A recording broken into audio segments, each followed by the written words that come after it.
Welcome back, friend. I'll do something different here. My partner will break down what key insight we had learned from this beautiful week from A to Z. Basically, this is what we do on our Friday or Sunday analysis on our Discord community in Apex Payments. So I'll jot it down for free for you guys so that way you can see what kind of key insight that you could have saved yourself some time and energy. The most precious thing, perhaps you could learn it on simple investment on yourself. And this is what we do basically. Every week we have all our trades. Okay, I have my trades, my journal. I practically give away exactly on the pinpoint what the charts, what the reasoning behind it. So you could take it, you could learn from it, you do whatever you want. But even better, on the end of the week, we break down exactly the key insights, but more importantly, what we have learned, what lesson you guys could take away from it. So this is what we're gonna do on this video, and I'll share with you right away. Great, welcome to another AP Sunday analysis. You know, it's Friday, but that's all right. So today, Paulis is not there. He told me go freestyle today. I'm going to dive back in the trades that happened this week and actually the potential trades that happened this week, because I think it's really revealing into how Paulis sees the market and also adapts his approach. For those of you who have been in the group for a while, you probably have seen this yourself. You know, it evolved a lot over the past year or two, and I've certainly witnessed it myself.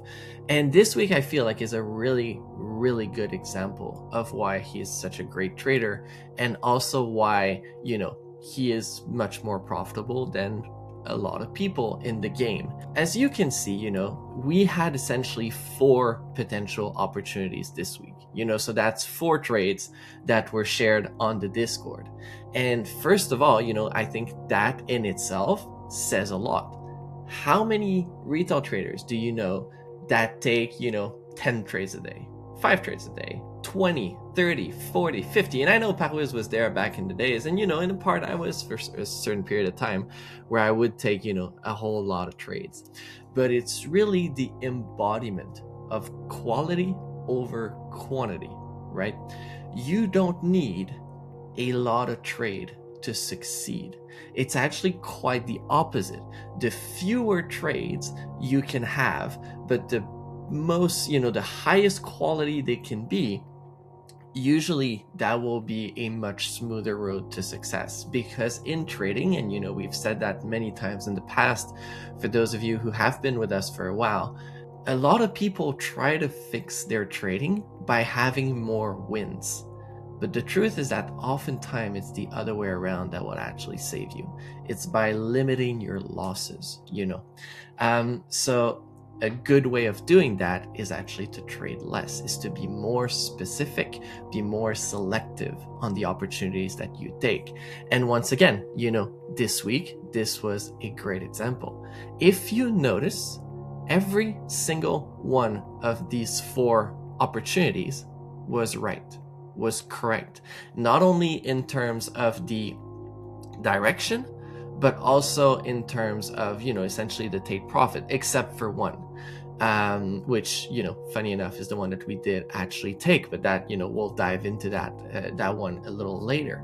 It is very tempting, right? When you see this, and you know, this is just this week, but you can go back to previous week, and you know, for Paulis, it's been like that for a little while, in the sense that, okay, you're right on most of the trades, most of the directions, you know, and not only that, but your take profits are usually very, very precise. I mean, just look at this one this morning, right, that he shared. The take profit at 63, 64 was impeccable, absolutely spot on.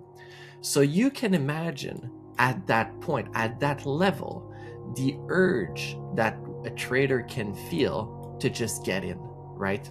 Like, for example, you know, because 3 of those trades, the entry price was never reached, right? So first of all, this one here, so on Monday evening, best price was around 84, yeah, so 49.84. You know, Paulis was expecting a little bit of a carnage, you know, like first round essentially, and once again, you know, it was spot on, it was very good, but the best price was not reached. A lot of traders in life will try to get in later. You know, they'll FOMO into the move, or, you know, FOMO, greed, ego, it's all interconnected. You can, you know, Each people has their reason. But the reality is that, yes, sometimes this is going to work. Sometimes you are going to get in FOMO into a trade and it's going to work.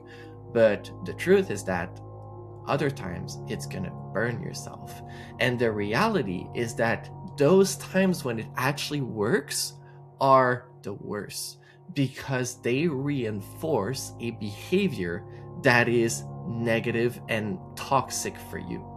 Because every time you FOMO into a trade and it actually works, you make money out of it, there's a part in your brain that is reinforcing that behavior because it, yielded good results. Well, good, quote unquote. And that is something super, super important. And we've all been there, right? And it takes a certain level of mastery to not do it, to stay composed, to stay rational and, logical, and on to the next. There's always another trade, on to the next, on to the next. You don't leave your mind stuck on a previous opportunity that didn't work. So this is, I think, one of the most beautiful lessons that we can take out of this week. At the end of the day, if you really think about it, what I'm doing now in this Sunday analysis is essentially what, you should be doing, or maybe you are doing every single day, every single week. I'm just giving you my own interpretation in a way, because Pawiz shares all of his trades. Some of them work, some of them don't. And, perhaps you copy his trades, perhaps you don't, up to you. They are there for you to learn. They are there for you to, as lessons, as extremely valuable teaching opportunities. So for you, it's up to you to interpret what you want. But I'm really giving you right now kind of my insight into it, part of it.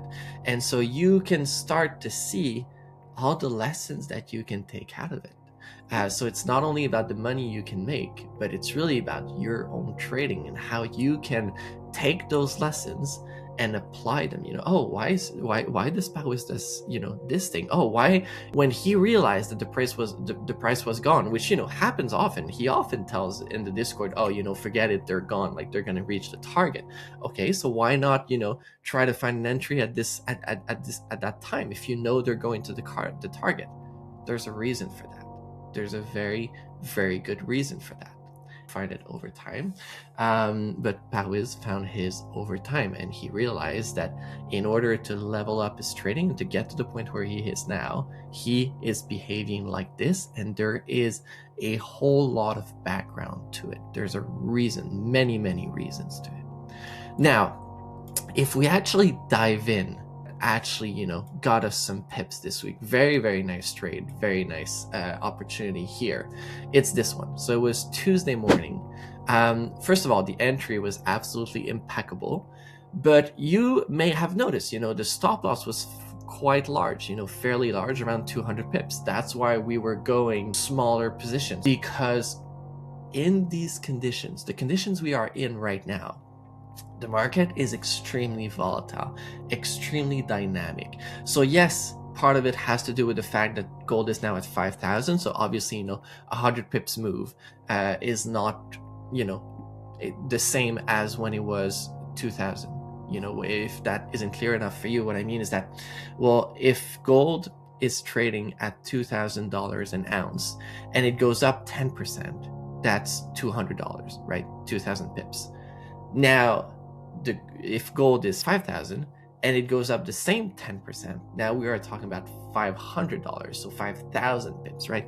All the moves are exacerbated simply by the fact that gold is worth more. So there's part of it is that, but there's also part of it that right now we are going through a massive, significant shift, and also a lot is happening. Obviously this week, Iran is taking a whole lot of place in the news. It's not over. It's perhaps only the beginning. Next week is going to be quite something, but it's certainly going to be very, very interesting to see. Now, so for that opportunity on Tuesday, Pawiz was very clear. He was expecting a carnage. He was expecting not only a carnage, like substantial move down, around 2,000 pips. The goal was also potentially to buy, around the bottom, potentially.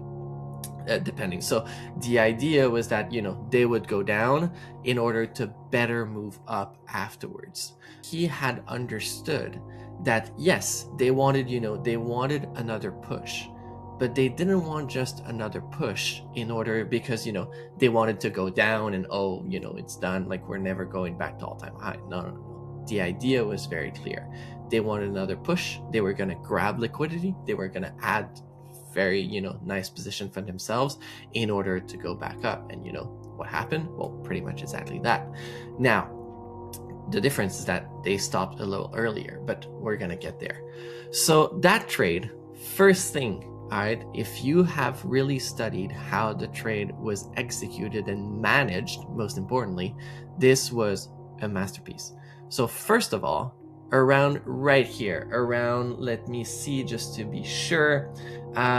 So yeah, around 8:48 a.m. So right around here, all right, essentially called stop loss adjusted to 45. So stop loss adjusted right to here. So essentially no risk, right? At this point, remember guys, we are using very small position here also because this was a 2,000 pips opportunity. So don't need to, there's no greed here. Greed has no place. Stop loss adjusted, meaning that we are essentially leaving that amazing opportunity in front of us with no risk. So we are risk-free. No matter what happens, our chips are safe. Nothing is going to happen. Worst case is break even. Fair enough. On to the next, right? Very clean, very easy. But we didn't have to wait long actually. And they started to push. They started to push quite aggressively, because like right now, this may not seem like a lot, but if we actually measure, just from here to here, we are talking about 300 pips. And then from here to here, almost 700 pips. So those are quite significant numbers. When they started to push, Paris around 8:57, or during that push here, we called, PE. Essentially, we take half profits. So we did that, and this way, not only were we safe in the sense that, there's no risk, we're not risking anything, but we have locked in some profits. We have locked in part of, the money we can make. So for sure, no matter what, this is a positive trade. And that is the reality of trading. That is the approach that, Paris has developed and refined over the years. So now, no matter what this opportunity happens, even if, for example, it goes back down and then it shoots back up, well, we've made money. That's fantastic. We live on for the next trade. Trading is an infinite game, guys. Always remember that. Then, what happened? We had a significant reaction from that level here, 48.40. And that was unexpected, actually. Unexpected is a big way. It was a possibility, but there was still the initial belief that, they would actually push lower. But from the moment they started to push back up, and, I was at that time, so I could, I saw it live in a way, immediately noticed that something was wrong, and, something was fishy here and not right. And so in his mind, he started to really think and analyze and, look at it and how they were behaving and everything. He decided that, what? They may go down. They may push lower. But if they do, at that point, it's hope trading. Because there is a significant chance that they might actually just, stop here and start to build back up. And therefore, he realized that, no, at that point, if we keep the trade lower, it's simply hope trading, and that is not a sustainable strategy for long-term success. So what he did right here, got out completely, 900 pips, essentially around 52, I think we got out. So we got out, sorry, that is absolutely not here. It was right around here, I believe. So let me see. Yeah, 1002. So 1002, right around here, got out completely. Very, very nice price. I think we got out around 48.52, something like that. So essentially a 900 pips trade. What I'm showing you is the thought process, is the trade management that you see yourself on the Discord. I'm just, explaining it in a different way, perhaps a little easier to take out the lessons out of it. And so this way, yes, in that situation, it was the perfect thing to do. We locked in profits at a very, very good price. And after that, well, let's see what they actually want to do. And so this, guys, is a fantastic example of how you build long-term success in trading. It's not about greed. It's not about, trying to maximize the number of trades you take.